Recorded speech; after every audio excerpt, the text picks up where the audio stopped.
Hey guys, Coach Edwards here with lacrossegoalietips.com and lacrossegoalieuniversity.com. Thanks so much for the comments and the emails on last week's video about my thoughts on crease dives. It struck a chord with a lot of people in a lot of different ways, so I was really happy to see that. You know, I've been preaching for years certain things, and you know, one of my favorite quotes is people of integrity expect to be believed, and when they're not, they let time prove them right. And that's kind of my gist here. So thanks again for watching. So hey, a lot of one of my private coaching clients, my lacrosse goalie clients, wrote a note, and I also got a mom who wrote me earlier in the year with the same question. So I thought I'd cover it today because it means a lot of people are thinking about it. And the question was this came from Valerie, and it was like, how do I make my son understand it's just about impossible to stop every shot on goal? So Valerie, going a little deeper here because I answered this earlier in the season. You know, if you don't have my cheat sheets, my lacrosse goalie cheat sheets, head on over to lacrossegoalietips.com. In the upper menu bar, there's a cheat. You'll see cheat sheets at the top. Click there, download them. It's really going to help you because for years, if you've watched me, I talk about how the grade for lacrosse goalie is not the scoreboard. One of the first things I was taught when I was a young lacrosse goalie, like 5th grade, I remember this vividly.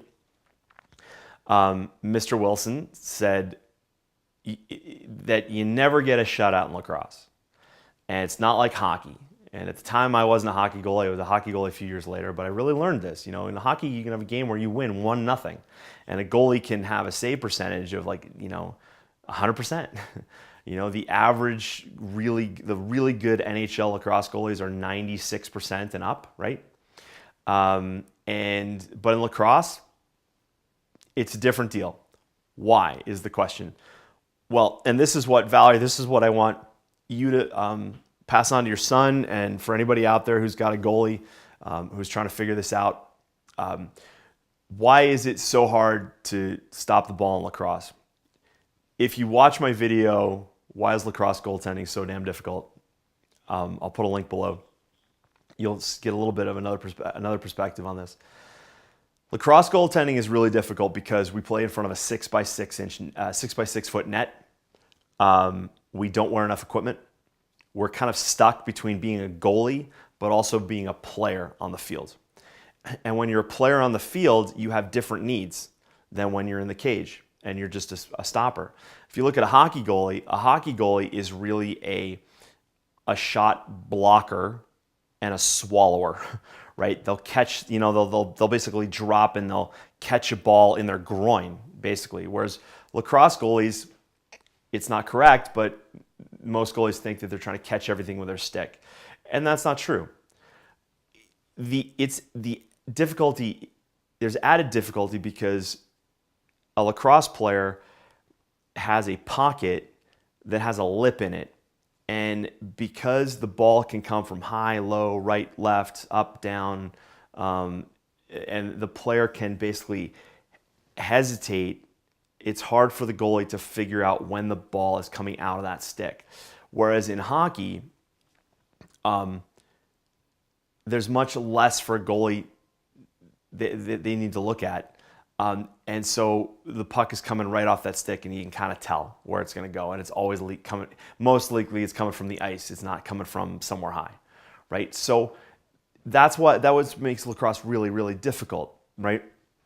So within the shots that come on net, some shots are harder than others.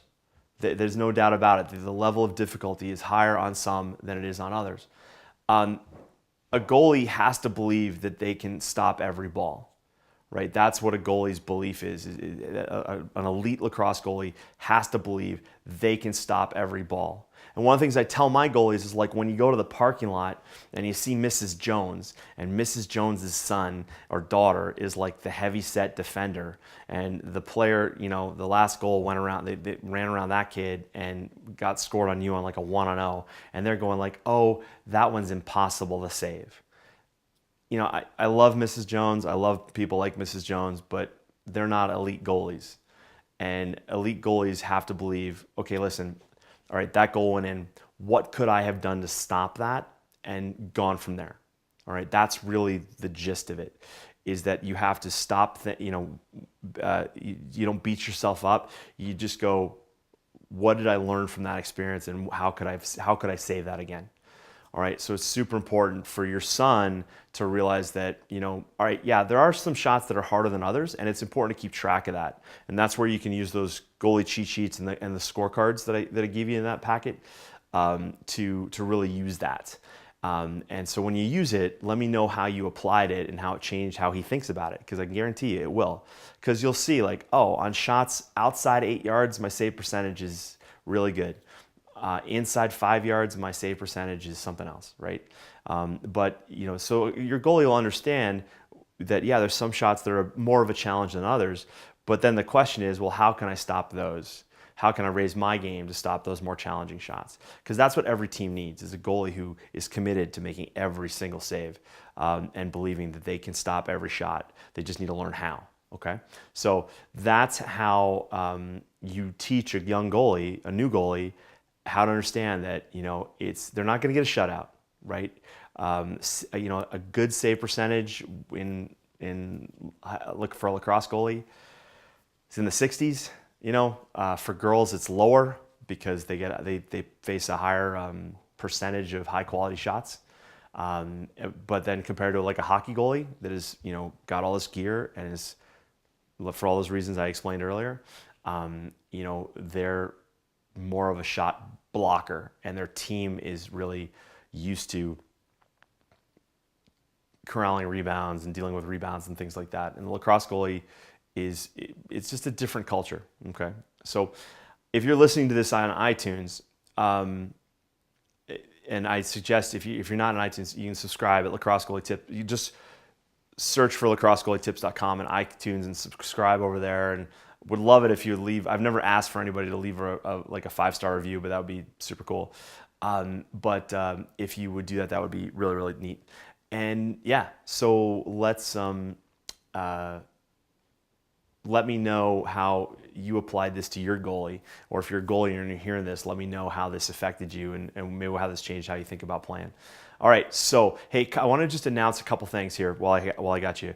I'm working on a new book it's called You Got This, and it's for anybody who is dealing with a challenge. So a lot of the athletes that I deal with, in not just lacrosse, but skiing and hockey and goalies in other sports and equestrian and things like that. One thing I realized is the framework of being a really good athlete is something that anybody can apply, especially if they're going through a challenge, like they've been diagnosed with cancer, or they've lost a loved one, or they've got some sort of disease, or they're trying to start a business or things like that. So that book will be coming out shortly. So stay tuned. But if you have an athlete in your life who is wants to get better, head on over to Amazon. I'll put a link below this video, but get a copy of my book called An Athlete's Guide to Winning in Sports and Life. It's a great read. I'm really proud of it. I put it out last year. I wish more athletes would have it, but I want you to get it, and I want you to use it and read it, and then tell me how it helps you. Okay, that would be fantastic. So anyway, that's it for this week. If you got a question for me, email me, coachedwards@lacrossegoalietips.com, and I'll see you next week. And remember, every Wednesday at 3:30 inside our Facebook group, creating the Lacrosse Goalie of the Future, I go Facebook Live, so I'll see you there. All right, cheers. Bye. All right, guys, thanks for watching. If you're on YouTube or on our website, do me a favor and like the video, share it, subscribe it if you would. And also, if you're on iTunes, be sure to subscribe so you never miss an episode. I put original content on iTunes. I do extra podcasts and things like that you won't just see on the YouTube channel or on the blog. So be sure you subscribe over there. And listen, every week I put out new content, as well as in our private Facebook group at Creating the Lacrosse Goalie of the Future. All the links to all the resources I talked about today will be in the show notes below. So if you're on your phone on iTunes, you'll be able to link to them there, as well as if you're on the blog or on YouTube, you'll see them there as well. If you got a question for me, feel free to email me, coachedwards@lacrossegoalietips.com, and I'll see you next week. Cheers.